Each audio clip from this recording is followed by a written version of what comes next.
C'est bon là? Ouais, c'est bon. Et bienvenue à tous dans le OG Show avec votre duo choc préféré. J'ai nommé Tango et Cash, aka ABD et Ali. Et aujourd'hui, on va vous parler d'un film pour nous qu'on estime vraiment sous-coté dans la filmographie de Sylvester Stallone. J'ai nommé Copland ou Détective au Québec. Jingle. Sérieux? ABD, comment ça va? Bah ça va et toi? Tranquille. Bon, du coup, t'es qui? T'es Tango ou t'es Cash? Ah moi je suis cash. Hein. Moi, je suis Tango. C'est bon, alors on est connecté. Bah bien sûr, tu savais ce que j'allais répondre. je savais, c'est très bien, t'inquiète. Bah, écoute, là, franchement, on va parler de Copland parce que on avait fait une mise au point, toi et moi, en off, et Ouais. on voulait aborder ce film. Pourquoi on estimait que c'était un des meilleurs de Stallone en termes d'acting. Et aujourd'hui, on a voulu vous faire découvrir ou redécouvrir parce que franchement, dans ce film, on a un casting 5 étoiles. Comme dirait Van Damme dans ce movie, tout était bien. Vraiment, tout était bien. Je vais placer Van Damme parce que Bah oui.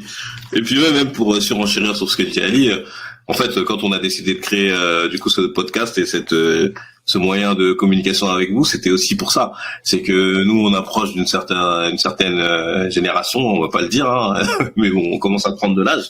Et il y a des films qui auraient pu passer inaperçus, que vous aviez pu louper, et on veut faire cette séance de rattrapage avec vous. Et pour vous donner un exemple, moi je l'avais pas vu, et c'est grâce à Ali que j'ai vu ce film, et franchement, c'est une expérience incroyable. Ouais, parce que souvent Stallone, c'est Rocky, c'est Rambo, tu vois, c'est vraiment des franchises connues. Et il y a des petits à côté comme ça qui, comme dirait, c'est des ovnis, tu vois, tu remarques pas. Et on voit là dans ce film vraiment l'effort qu'il a essayé de mettre et tout, vraiment pour casser son image de loupard qui mitraille à tout va, tu vois. Et je pense que à un moment, presque pratiquement tous les acteurs des années 90 de cette génération ont fait un tournant. On fait un tournant avec ce genre de film. Je pense à Schwarzenegger avec La Fin des Temps où il combat un Ouais, être maléfique là. le diable, ouais. Ouais, tu vois, donc souvent. Après, tu as eu Bruce Willis, mais Bruce Willis, lui, il a vraiment bifurqué un peu plus tôt pour sortir des Die Hard. Donc, ouais, tu as eu ce genre de. Il y a cette notion de validation de ses pairs. De ce que j'ai compris, c'est que c'est une petite secte Hollywood, et le fait de sortir de son carcan de oui, moi je suis l'acteur brut qui joue que des rôles un peu décérébrés, à bout d'un moment ça doit leur casser les couilles, même si tu fais de l'oseille, hein, parce que Sly à cette époque il est au maximum, hein. Je crois que il a quoi, il a 51 ans quand il fait le film.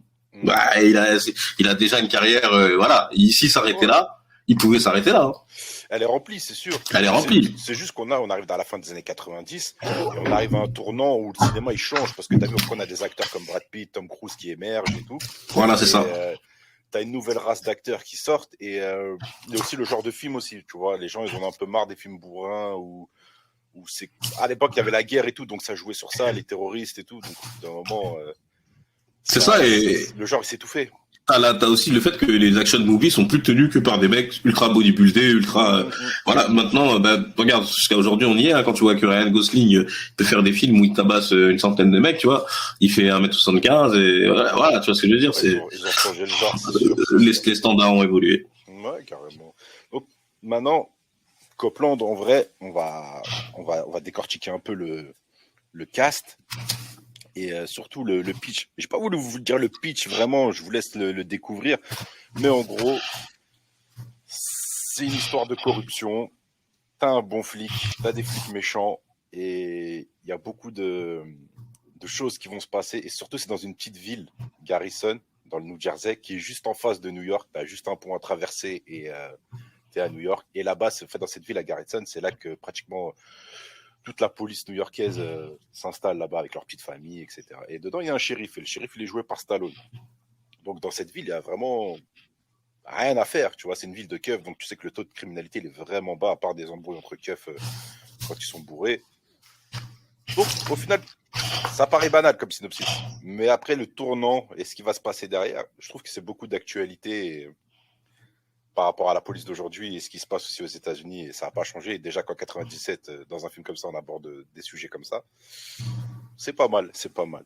Ouais, c'est ça. Hein, c'est pour rajouter un peu sur ce que dit Ali. En fait, c'est vrai, beaucoup l'histoire d'un homme au potentiel gâché, un homme qui est frustré, qui finalement a toujours voulu rejoindre le corps de la police et qui a jamais pu. Et au final, il vit dans une ville remplie de policiers où il a un rôle. C'est le shérif dans une ville de policiers. Donc vous imaginez bien qu'il n'a pas grand-chose à faire. Hein.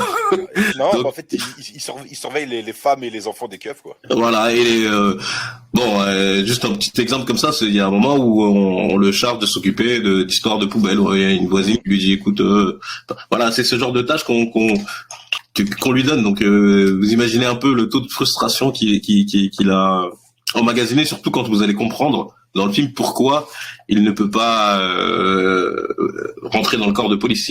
C'est parce que il lui est arrivé quelque chose. C'est surtout qu'aussi le côté homme à tout faire, homme de main de la police. Et à chaque fois qu'il essaie d'intervenir pour telle ou telle histoire, on lui dit rentre chez toi, t'occupes pas, c'est pas tes histoires. Mais il lui dit je suis shérif de cette ville, il lui dit ouais, moi je suis policier. En gros, déjà, ça dénigre entre eux en fait. Il est très infantilisé quoi. Et on lui parle comme si c'était un chien. Exactement. Mais d'ailleurs, là on va décortiquer le cast. La réal, c'est James Mangold. James Mangold, il a fait 3-10 pour Yuma, il a fait Logan, il a fait Le Mans 66, et là dernièrement, c'est lui qui réalise le dernier Indiana Jones, que j'ai pas vu d'ailleurs. Moi non plus. Et je trouvais ça surprenant qu'en fait, quand j'ai vu que c'était lui qui réalisait ça, je dis ah donc déjà le mec en 97, il était déjà dans des bons films, tu vois. Et c'est son deuxième film, hein, je crois C'est son deuxième film. Il a eu un petit budget aussi pour ça.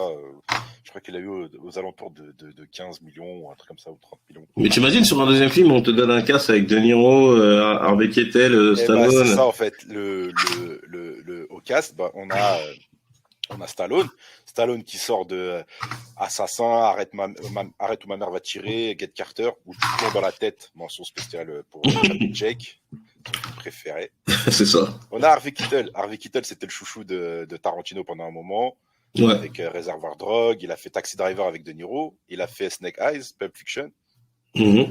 On a Ray Liotta Prime. Là, à ce moment-là, c'est tous ces acteurs que je cite, ils sont au prime. Ils sortent de gros films, ils sont bankable, entre guillemets. D'ailleurs, excuse-moi de te couper, mais j'ai appris en regardant ce film que Ray Liotta était mort. Je savais pas. Malheureusement, il est mort en 2021. Ok, je suis passé à côté, donc là, c'est une piste.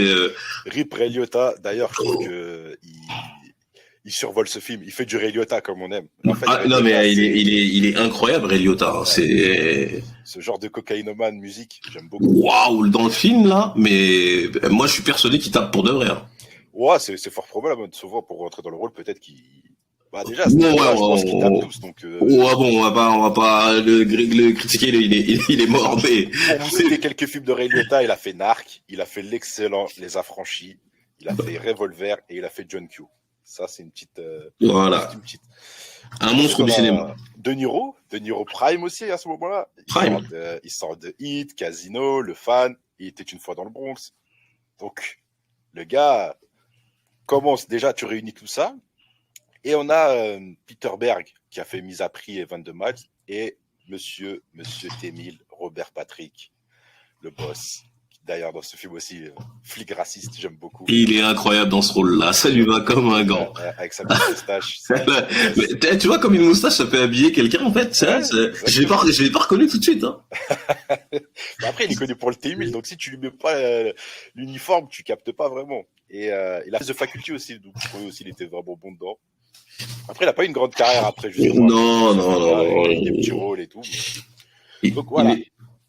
Là, on arrive sur un cast comme ça, on se dit comment Stallone a fait pour être la tête d'affiche alors qu'il a une peuplade d'acteurs, tu vois, vraiment les mecs qui sont connus pour avoir fait des films où vous avez crevé l'écran par rapport à l'acting, et tu mets Stallone en tête d'affiche, genre en gros c'est moi le boss et vous êtes des seconds rôles.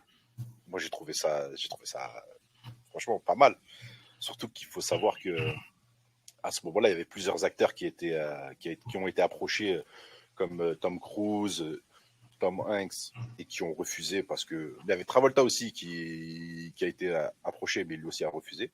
Donc du coup, ils se retrouvaient avec Stallone. Ah d'accord. Moi je pensais que c'était Stallone qui faisait le forcing pour avoir eu le rôle. Non, parce que justement, Stallone, lui, quand on lui a proposé le premier rôle, il voulait pas. Il voulait le rôle de Ray Liotta dans le film. Ah, ouais, Et d'accord. Ray Liotta avait postulé pour le premier rôle. Tu vois ou pas le truc? Ah, ouais, ok, ouais, non, non, je Donc, pense que ça aurait pas, il faut le dire. j'ai essayé de rechercher, mais j'ai pas trouvé si Stallone a été vraiment pistonné ou pas. Mais finalement, ça a été le troisième ou quatrième choix. Et on l'a mis dedans. Et James Mangold, dès le départ, il n'en voulait pas. Il dit, moi, c'est un film profond, c'est un polar noir où vraiment je veux voir le mec, tu vois, le côté humain, etc. Je veux pas, tu me ramènes un gars qui a bourriné des centaines de gars avec une mitraillette ou des genres comme ça, tu vois, ce genre de genre. Et on voulait pas. Du coup, ils ont quand même insisté. Et quand Stallone est arrivé, tu vois, Stallone était bankable. Il lui dit, c'est ton film, c'est tes règles. Moi, je vais suivre. Et du coup, D'accord. Mangold, il a été rassuré par Stallone par rapport à ce coup-là. Il lui a dit, OK, donc tu vas faire comme ça, comme ça, comme ça. Et vraiment, là, tu vois que Stallone, pour le film, il a pris 20 kilos à peu près. Et donc, on le voit vraiment, il y a quelques séquences dans le film, tu le vois, avec un gros Non, mais, physique, ouais, etc. ouais. Il a adopté une nouvelle démarche, une démarche un peu nonchalante, des bras ballants. Il a le côté timide, tête baissée. Tu vois, on voit vraiment que Stallone, il fait un effort de fou dedans. Là, c'est aux antipodes de Rambo, torse bombé, regard C'est haut, ça. mal alpha. Mais par contre, là où je suis étonné dans ce que tu viens de me dire, c'est que je trouve que quand même Stallone, par rapport aux autres des action movies stars, il avait quand même déjà montré une palette un peu plus large. Tu sais, dans Rocky, avec sa femme, il a beaucoup de moments d'émotion et tout. Donc je suis étonné parce que c'est pas Schwarzy quoi. Lui, il avait déjà, on sait il peut jouer. Ouais, pas forcément peut-être à ce moment-là en 97, je sais pas. Les gens ils voyaient pas ce côté-là de Stallone aussi, tu vois. Ah oui, c'est vrai que ouais, moi j'ai dit ça avec tout le recul que j'ai aujourd'hui, c'est vrai. Ouais, c'est vrai. On portait pas attention vraiment à ça. Moi, à 97, je sais plus j'avais quel âge, mais copains, je l'ai pas vu parce que pour moi Stallone, il jouait pas le mec bourrin et je voulais pas aller voir ce genre de film. Moi, Ouais, moi si tu veux aller voir Stallone, je l'ai pas vu non plus, ouais. un film d'action, tu vois. Bon, je l'ai revu bien plus tard parce que je galérais du coup. Je me suis refait la filmographie de Stallone à ce moment-là. Je suis tombé dessus. Et j'étais surpris. C'est pour ça qu'aujourd'hui, ça reste un de mes films préférés de Stallone. Et honnêtement, moi, j'ai rien à dire sur ce qu'il propose. Après, on avait 10 ans, 11 ans quand le film il est sorti. Donc, tu vois, est-ce qu'on avait le bagage mental pour comprendre? Non, on n'avait pas. Mais en fait, là, le truc, c'est que ce film-là, pour moi, Stallone crève l'écran, mais par rapport aux journalistes et aux critiques qui sont sortis derrière, bah, c'était pas cool. Bah, du coup, tu peux m'en dire plus niveau box-office, tout ça? Bah, au box-office, il a eu comment on appelle ça? C'était correct, c'était pas fou. Il a bien marché aux États-Unis, mais malgré tout, il a eu des bonnes critiques et tout, mais malgré tout, le film, les gens, ils étaient pas contents de voir Stallone. Donc ils pensaient que Stallone allait gâter sa carrière. Ouais, un contre-emploi, quoi. C'est ça, contre-emploi. Ils disent bon, en gros, tout le monde est bien, mais c'est pas ce qu'on recherchait Stallone. Et pour moi, tout le monde avait salué sa critique, mais le film, en fait, il a fait 44 millions, en gros. 44 millions, il a fait à peu près 500 000 en France. Donc au final, pour un budget... ouais, il ramasse, hein. Bah, c'est clair. Mais en fait, pour moi, c'est un bon score. Il a fait un budget de 15 millions. Ouais, c'est rien. Il fait 44 millions, pour moi, c'est un bon score. Et sachant que la plupart des acteurs dedans, ils avaient baissé leur salaire. Ouais. Donc pour moi, il est dans une rentabilité. Et donc le film est un succès. Mais je sais pas pourquoi ça n'a pas marché, du pourquoi, du comment. Et d'ailleurs, tu sais que le film aurait pu être nommé, aurait pu concourir pour le Festival de Cannes. Mais à l'époque, Miramax, qui était tenu par Weinstein, il voulait pas remonter le film avec de meilleures séquences et tu vois le faire un peu plus long. Parce que je crois que le film, quand il est sorti, il faisait même pas 1 heure et quelques, tu vois. Et après la sortie DVD, il y a eu la Director's Cut et c'est là qu'ils ont rajouté des scènes du film. Ouais, il y a 11 minutes. Moi, j'ai regardé la Director's Cut, moi. Ouais, c'est maintenant, il y a que celle-là. C'est celle sortie au cinéma qui était plus court.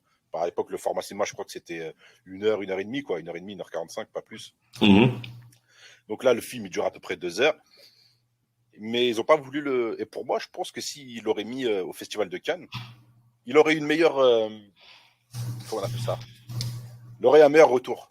Une meilleure réception critique, Ouais. parce que du coup, c'est pas un film qui a été primé ou oscarisé, rien, quoi. Non, non, même pas. Même Il y pas. a aucune récompense.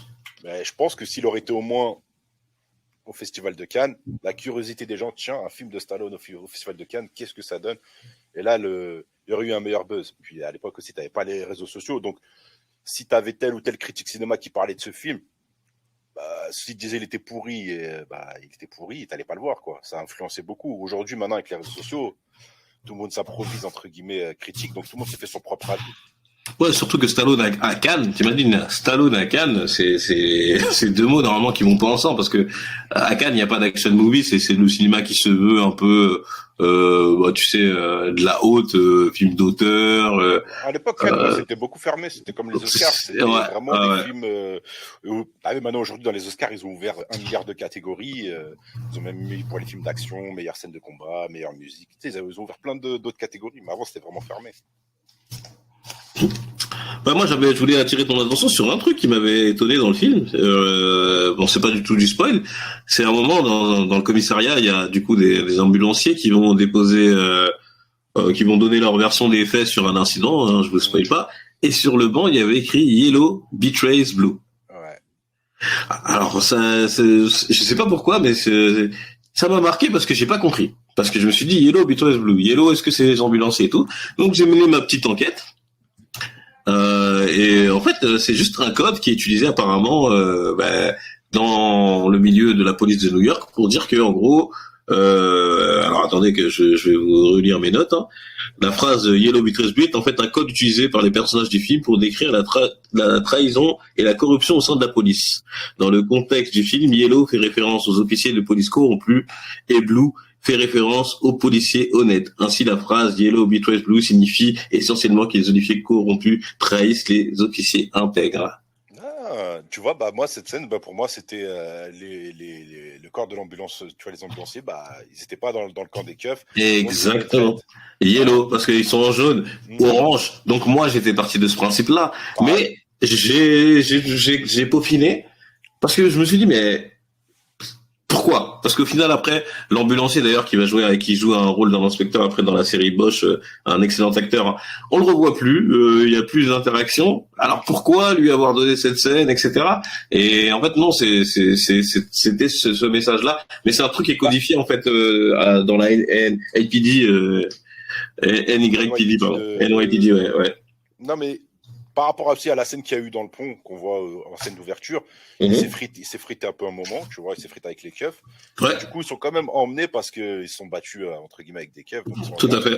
Mais moi, quand je voyais ça, au début, j'avais pas tilté. Mais maintenant que tu me le dis, j'ai un flashback qui vient par rapport à la fin du film.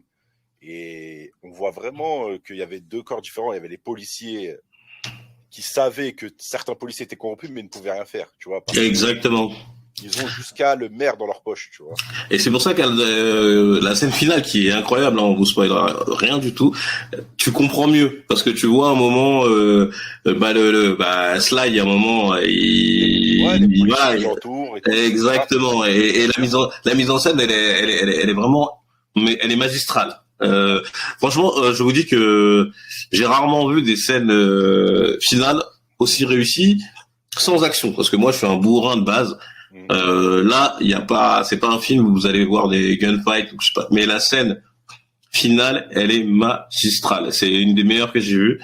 Et rien que pour ça, je vous encourage à voir le film. Allez jusqu'au bout parce que voilà, il y a un peu de longueur, mais faut aller au bout. C'est vraiment un polar noir. Vraiment, on est vraiment dans un film d'enquête et tout. Et la musique aussi, elle est super bien amenée. Exactement. De Howard Shore. Et justement, pour ce film-là, il était avec l'Orchestre Philharmonique de Londres. Et, d'accord. Il est connu pour avoir fait plein de films, dont la trilogie du Hobbit, Twilight. Donc, il est connu dans le game un peu, tu vois.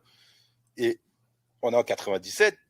Et tu ramènes ce genre de gars qui aujourd'hui ont percé, c'est des références dans des films, c'est balèze. Et Mangold, je sais pas comment il a fait pour ramener tout ça, mais aujourd'hui tu mets un cast comme ça, pour moi ça cartonne.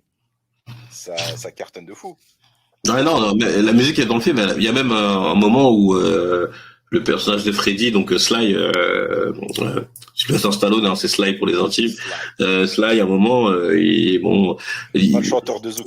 il met un vinyle de Bruce Springsteen, je sais pas quoi, donc un chanteur de Philadelphie, où la chanson, je peux pas rentrer dans les détails sans trop vous spoiler, et avec qui il écoute cette chanson, mais c'est blindé de références, c'est très intelligent, c'est du cinéma, c'est du cinéma, voilà. Ouais, c'est les prises de vue, l'ambiance, certaines scènes comment elles sont tournées. Tu vois que cela, et pour moi, il tient tête à De Niro, Kittel, Liotta. Largement. Il tient tête, largement. Par rapport après, Kittel, il est sur la lune, c'est vrai, mais cela, il est au-dessus. Le seul pour moi qui est au-dessus, c'est quand même Ray Liotta. Ray Liotta, ouais. Je pense qu'on peut. C'est impossible de faire mieux que ce qu'il fait. Il est tellement crédible. Mais Kittel, il est très bon en espèce de bon. C'est compliqué de parler de lui sans spoiler. Donc voilà. Tu vois, je pense un peu à Joe Pesci un peu, tu vois. Il a exactement. Regard, me cherche pas. Et tu vois, il y a ce truc où moi j'aime bien les films qui me prennent pas pour un con. Ça veut dire que il y a plein de regards parce que tu sais, on sait que dans la ville il y a des histoires d'adultère, etc. Il y a plein de regards qui vont jamais être expliqués textuellement dans le film, mais juste par des regards. Et moi j'aime bien quand les réalisateurs nous laissent comprendre que il t'a vu, il sait, et il y a plein de choses comme ça, et c'est de moins en moins exploité dans les films parce que c'est même pour faire un parallèle qui a rien à voir, même dans les jeux vidéo, j'ai remarqué qu'aujourd'hui on va t'accompagner, même dans les films on va t'accompagner où on a l'impression que tu vas pas comprendre. On va tu vas jouer dans un jeu où t'es perdu, t'as une voix qui va dire hey listen, right. Et ben là c'est dans les films Marvel, etc. Si le mec il fait une référence, il va l'expliquer. Et là, dans ce film, on te prend pas pour un imbécile. Tout ce qui se passe autour, les regards, les sous-entendus sont pas expliqués, mais tu le comprends. C'est à toi justement d'analyser. Exactement. On n'est plus dans cet accompagnement. En fait, il y a une scène et après à la fin on t'explique pourquoi il a fait ça. Voilà. En fait, c'était le cinéma où on te demande un peu d'effort. Alors c'est compliqué parce que tu t'es censé venir regarder une œuvre, t'es censé passer du bon temps. Et là, on t'implique. Et aujourd'hui, je pense qu'aujourd'hui, dans la manière de consommer, les gens ne veulent plus faire cet effort. Mais cet effort, il est récompensé par le film. Et c'est dommage.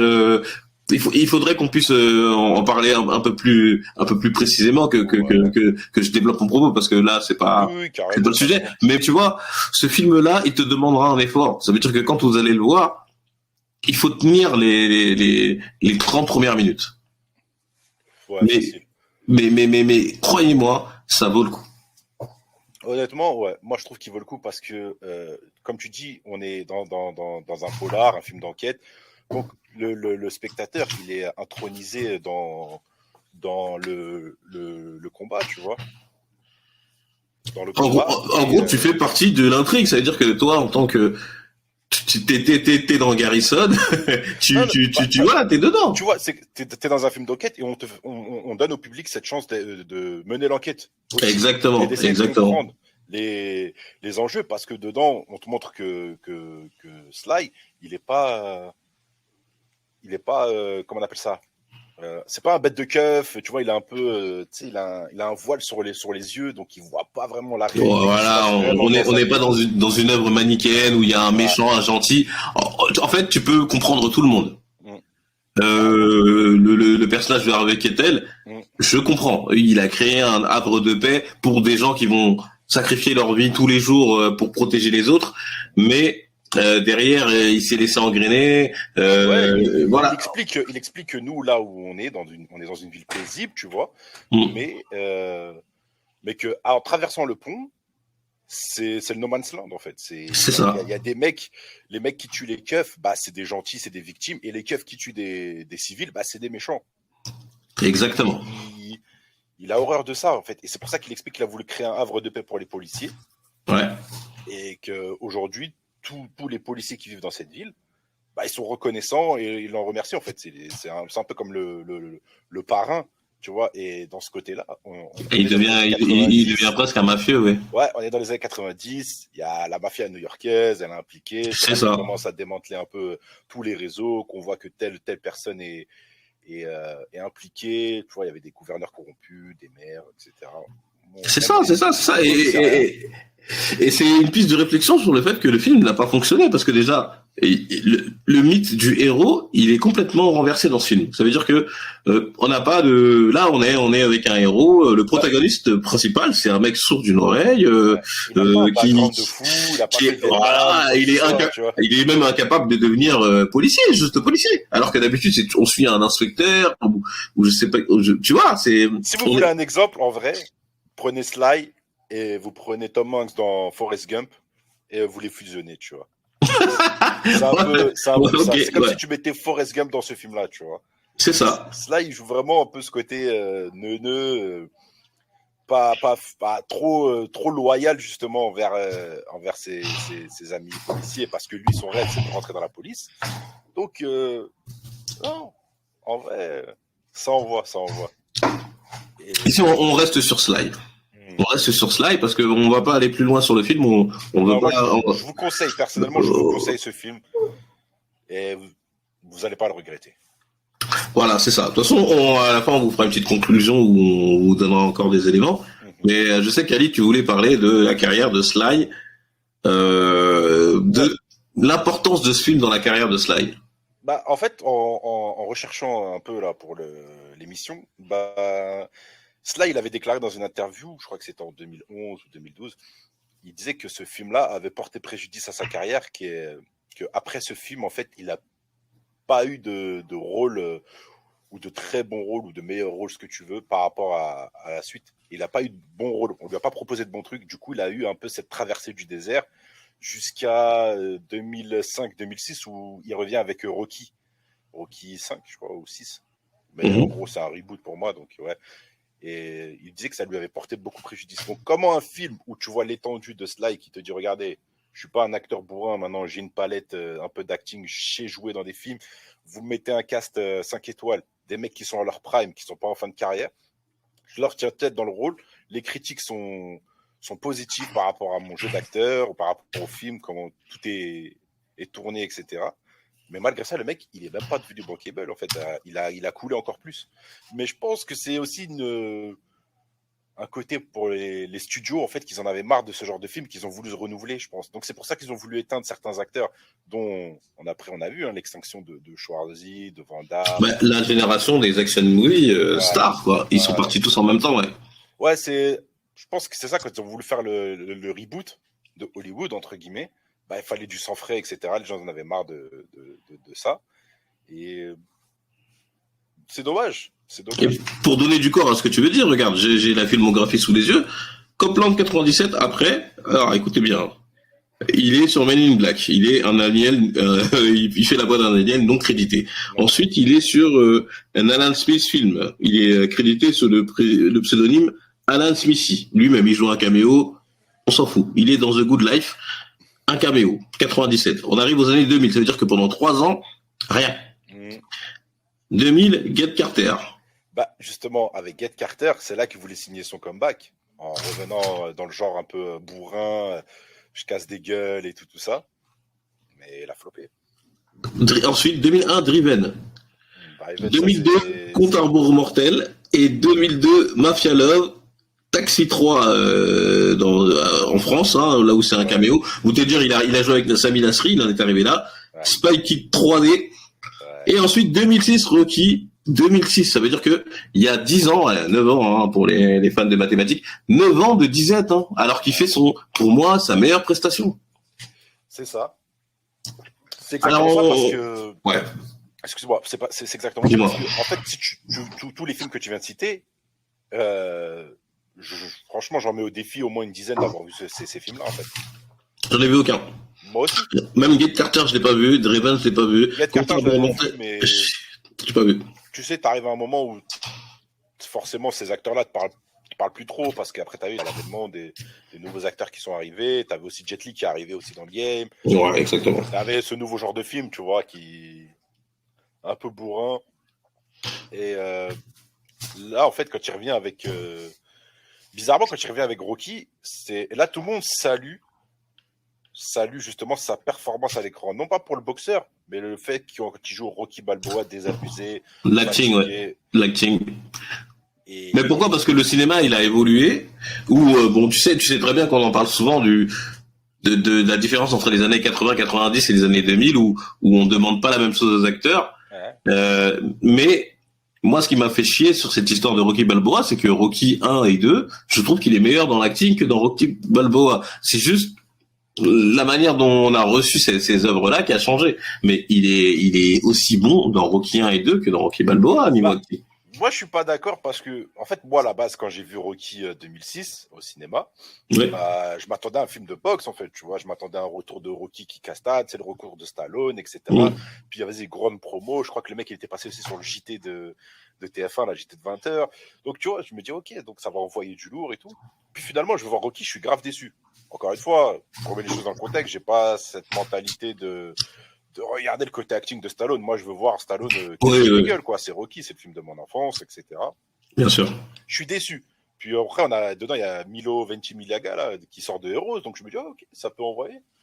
Puis, le film, il me plaît pas, parce qu'on est vraiment attardé sur la vie de Rocky, sa carrière de boxe, quand il est aux oubliettes, il essaie de faire un comeback. Ce qui est un peu, en gros, si tu remarques, ce qui transpose un peu ce qui lui est arrivé après Copeland, en fait. Exactement. Cette période du désert, en gros, il l'a retranscrit dans, et c'est là que je trouve que Stallone est fort, c'est qu'il l'a retranscrit dans Rocky, dans la peau d'un boxeur. C'est quoi un boxeur en fin de carrière? Pourquoi plus personne veut lui donner des combats, etc. Et puis finalement, il a pas de thune, il est un peu broke. Pourtant, c'était Rocky, tu vois, il avait touché la gloire, il était connu dans le monde entier. Donc, mais ce qui est très fort, c'est que tu sais que j'avais écrit ça. J'avais écrit que Rocky Balboa, c'est exactement ce qui lui est arrivé dans sa vie. Il l'a retranscrit. Donc bon, j'étais sur la page. Bravo. Non, mais c'est bon, c'est qu'on est connecté. Non, mais moi, c'était mon truc où je me disais, ah là, j'ai quelque chose, tu vois. Non, moi. Non, bah oui, bah voilà, on est exactement dans le même truc. Tu vois, et là où tu dis que toi, tu l'as trouvé mieux dans Rocky 1 et 2, j'ai retrouvé justement, on est revisionné Copeland, j'ai revisionné Rocky, mais je l'ai survolé, et je trouvais qu'il utilisait les mêmes mimiques qu'il utilise dans Copeland. Tu sais, un peu désabusé, un peu Golemont, tu sais, la fameuse scène où il change l'ampoule de la meuf dans Rocky, il lui dit, je vous ai changé l'ampoule, elle lui dit, mais toi, tu veux quoi, t'as un stalker, il y a plein de petites séquences comme ça. Il a la même scène où, à un moment où il va voir la veuve dans exactement. Et tu vois, dans Copeland, tu retrouves le même truc, quand il va voir la meuf, il lui dit, ça va, qu'est-ce que t'as, elle lui dit, tu veux quoi, il lui dit, tiens, t'as fait tomber la peluche de ta fille, je te la rends. Exactement. Ces petites scènes. Et quand j'ai revu Rocky, je dis, le mec, il a calé ça dans Rocky et j'ai trouvé que c'était super fort. Et là, comme par hasard, la critique, tout le monde est d'accord que Rocky, Stallone, crève l'écran, etc., etc. Donc, c'est un peu hypocrite pour lui, hein, parce que au final, il a pas changé, lui. C'est le cinéma qui a changé. Mais je pense que c'était une vendetta, en fait. C'était une vendetta, je crois que peut-être, tu sais, la nouvelle jeunesse de critiques, etc. Je pense qu'ils ont voulu saboter les anciens, en fait. Tu sais, quand les jeunes, ils arrivent, tu sais, il y avait ce truc où les mecs ils font des action movies où ils désignent tout le monde à tout va, et après t'as tous ces écoles d'art dramatique, de théâtre, etc. qui ont sorti, même Disney, parce qu'il y a beaucoup de la génération Disney, Ryan Gosling, tout ça, qu'ils arrivent avec un background de on a appris à jouer, on a fait du théâtre, et eux ils sont du coup en confrontation directe avec des mecs qui sont champions de, je sais pas moi, Schwarzy c'est Mister Olympia. À la base, c'est pas du tout un acteur, c'est un physique. Donc, c'était le physique contre l'acting. Mais sauf que Stallone, lui, il avait fait un statement, comme ils disent les Anglais. Il leur a montré, je suis pas qu'un physique, je suis un acteur. Mais c'est pas ça n'a pas été reçu comme ça. Ça a été reçu comme lui, donc il fait une presta qui est légendaire pour moi, hein. Et la réception c'est écoute, le film c'est pas ce qu'on attendait, il est tout mou, il tire sur personne. Les gars, qu'est-ce que vous voulez? Il a aussi cette image aussi, tu vois, qui lui colle à la peau. Tu sais, c'est un peu comme aujourd'hui avec Daniel Radcliffe avec Harry Potter, Wood avec le Hobbit, etc. Tu vois, t'es coincé. T'es catalogué dessus en fait. Et là, Stallone, on avait cette image de c'est Rocky, c'est Rambo. Tu fais des petits films à droite à gauche. Tu vois, il a fait un bon film, je trouve aussi avec Banderas, Assassin. Et honnêtement, le film il a floppé. Pourtant, moi j'aime bien ce film, tu vois. Ouais, mais ça reste encore de l'action movie. Voilà, mais c'était plus. travaillé parce que c'était comme, entre guillemets, une chasse. Tu vois, comme le chacal avec Richard Gere et Bruce Willis, tu vois. C'est une confrontation de gars qui s'aiment pas. Mais tu vois, il y a tu sens la tension entre les deux, tu vois. Tu sens ce côté, les deux. Déjà, Bruce Willis en méchant, j'ai kiffé aussi. Le chacal, bon film, franchement. Non, ouais, très bon film. Donc au final, comment on appelle ça? T'es sur plein de trucs, tu vois. Mais on en avait parlé, de toute façon, tu sais, quand on avait abordé le film de Jackie Chan sur le précédent podcast là, on avait dit que il y a un moment où t'as cette envie de faire de l'acting pour dire moi je suis pas que un cascadeur, je suis pas que un mais ouais, il me semble que Jackie Chan avait essayé d'essayer avec le dernier Police Story. Et voilà, c'est ça. Jackie Chan, il a fait beaucoup de drama. Et même la dernière fois, j'ai vu une vidéo qui m'a fait rigoler, c'est où on voit Jackie Chan avec sa fille qui regarde des vidéos de lui qui faisait des cascades un peu dangereuses et il se met à pleurer et tout. Et là, je me dis, j'ai pas senti d'émotion parce que je me suis dit, c'est encore Jackie Chan qui essaie de nous faire croire qu'il peut jouer. Tu vois, mais je suis méchant parce que peut-être que ça l'a vraiment touché. Non, ça l'a touché parce que je l'ai vu aussi cette vidéo parce que pour moi, après mon avis, c'est que le mec, en fait, pour divertir les gens, il a tenté des trucs de fou. Il aurait pu mourir à chaque scène, en fait. Et ouais, sa fille qui lui dit mais pourquoi t'es allé si loin pour voilà alors que t'as une famille ok bon mais moi j'étais les larmes et tout, je me suis encore dit c'est le visage de Jackie Chan que je vois jouer mais c'est ce qui est dur avec les acteurs. Tu as pleuré donc si Bruce Willis ou autre qui pleure, tu dis bon bah ok, ou Schwarzy qui pleure, tu vois. Mais après ça reste des humains, ils ont des émotions, etc. Donc ouais, il faut se lâche plus parce que peut-être qu'à l'époque dans le standing des 90 tu pouvais pas pleurer, tu vois. Ouais, je suis d'accord, c'est vrai. Je suis peut-être un peu dur avec les machos, t'es musclore, tu vois, pleure pas. Et ce qu'ils ont réinventé aujourd'hui avec cette nouvelle génération d'acteurs, c'est qu'ils commencent à pleurer à l'écran. On l'avait vu, tu vois, avec les Brad Pitt et compagnie. Donc, ils avaient des scènes où un homme pleure. Ce qui était rare hein, dans les années 90. Ah oui, très très rare. Ouais. Tu vois. Et je trouvais que c'est pas abusé. Même Stallone, dedans, il a très peu de scènes où il pleure dans ses films, je pense. Ouais, mais c'est ça. Mais après, voilà, pour finir, on va passer 30 ans, mais c'est vrai que les standards des années 90, 80 et 2010, ils sont complètement différents. Ça veut dire que déjà, dans l'imaginaire collectif, un homme dans les années 80-90, c'est un mâle alpha qui peut soulever 180 kilos au développé couché. Voilà, c'est ça. Ça veut dire. C'est ça. Et il n'a pas attendu le shift. Le shift qui s'est passé dans les années 2000, moi, j'arriverai pas à l'expliquer. Je sais qu'il y a eu un moment où on a demandé aux hommes d'être voilà, le fait que Tom Cruise devienne l'action movie star, déjà c'est un symbole parce que Tom Cruise il fait 1m60. Et il y a ce truc là où on a commencé à accepter que Monsieur Tout le Monde peut pouvoir être un tueur en série, un mec du KGB, je sais pas, ce que tu veux. Et Stallone, il a amorcé ça avec ce film. Mais ça lui a pas été bénéfique quoi, ouais, c'est vrai. Du tout. Derrière, il se l'est pris dans la gueule. Mais par contre, il fait quand même il marque quand même le début de quelque chose. Ça veut dire que il est mine de rien, je pense que ce film, il marque le début de l'acting. En fait, en gros, ce qu'on attend maintenant d'un acteur, c'est de l'acting. Même si t'es un cascadeur formidable, si tu veux pas être enfermé dans un carcan de merde. Par exemple, maintenant, aujourd'hui, les acteurs qui sont enfermés, c'est des Scott Adkins, des mecs comme ça. Mais ça, c'est des troisième rôles. Mais film, pour moi, il était préjudiciable, excuse-moi, dans un double tranchant, parce que il a voulu montrer que, regardez, moi, je fais partie de cette génération qui change mon jeu. Je veux pas être catalogué dans que des films d'action bruts. Et je pense que c'est là que ça a causé la perte, justement, de tout le monde. Et avec l'émergence des Keanu Reeves et compagnie, de Tom Cruise, de machin et compagnie, là, et ils sont déjà plus beaux gosses. Ils sont déjà ils ont une formation qui est un peu plus complète.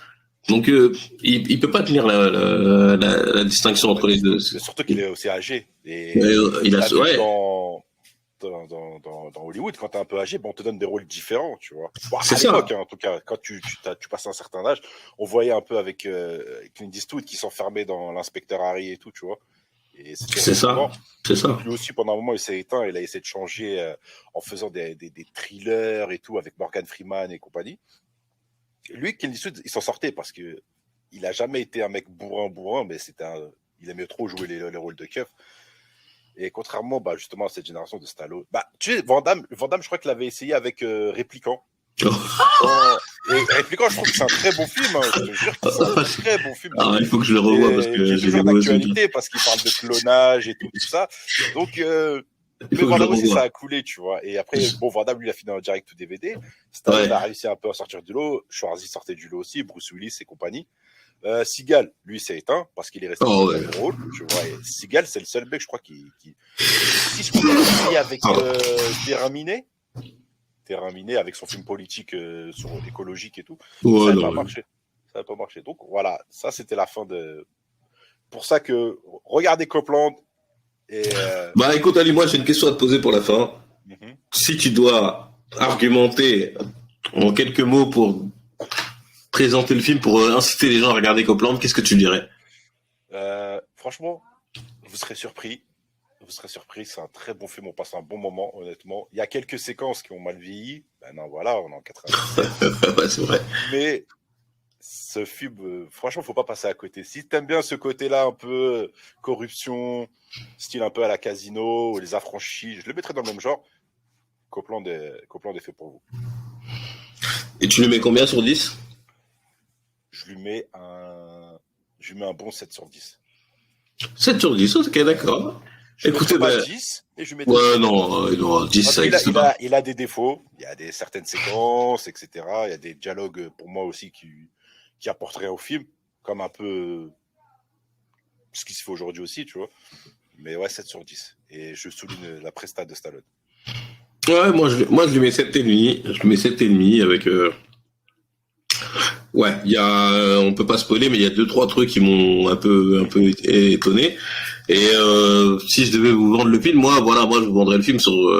Déjà, il faut se dire, la distribution elle est exceptionnelle. Déjà, c'est pas tous les jours qu'on peut voir ces genres d'acteurs ensemble. Après, pour moi, il faut regarder pour la performance de Stallone aussi, parce que Stallone, pour moi, il n'a pas tant que ça de presta à ce niveau-là. Ensuite, moi tout ce qui va être corruption, ça me plaît. J'aime bien aussi la série The Wire. J'aime bien The Shield. Donc voilà, la réalisation elle est solide. Il y a vraiment aussi une exploration des héros et des anti-héros qui est de moins en moins palpable dans le cinéma d'aujourd'hui. Donc voilà, c'est pour ça que c'est tout ça me fait dire que il faut que vous regardiez le film. Prenez le temps et surtout soyez indulgents sur les premières minutes du film parce que ça part. Il est pas rushé à la fin. Il n'est pas rushé. Pourquoi il a pas fait ci, pourquoi il a pas. Voilà, c'est ça. C'est vraiment, il est bien ficelé, vraiment tout est en place. Et on a une directive vraiment qui tient dans la laine jusqu'à la fin, quoi. C'est ça. Il faut pas rester sur le cinéma d'aujourd'hui où tout va un peu vite ou si ça va pas assez vite, on vous fait une trilogie. Non, là, c'est un film qui va prendre son temps, qui va vous demander un peu de réflexion, mais même pas beaucoup. C'est pas grand chose. Prenez le temps, vous allez voir. Si vous êtes habitué à regarder des films de merde, franchement, celui-là va sortir du lot. Exactement. Donc voilà, moi c'est tout pour moi. Pareil. Non, voilà. Ça m'a fait plaisir d'animer cette émission, surtout pour un film qu'on aime bien. Et j'espère qu'il va vous plaire et faites-nous votre retour après avoir écouté le podcast. C'est ça, une fois que vous avez vu le film, n'hésitez pas sur Facebook et sur Spotify, Apple Podcast, mettez des commentaires, dites-nous si vous avez apprécié, quelle a été votre impression sur la performance de Sly et écoutez, on se voit très bientôt. Prenez soin de vous et surtout continuez de regarder des films. Voilà, ciao, salut. Ciao, salut.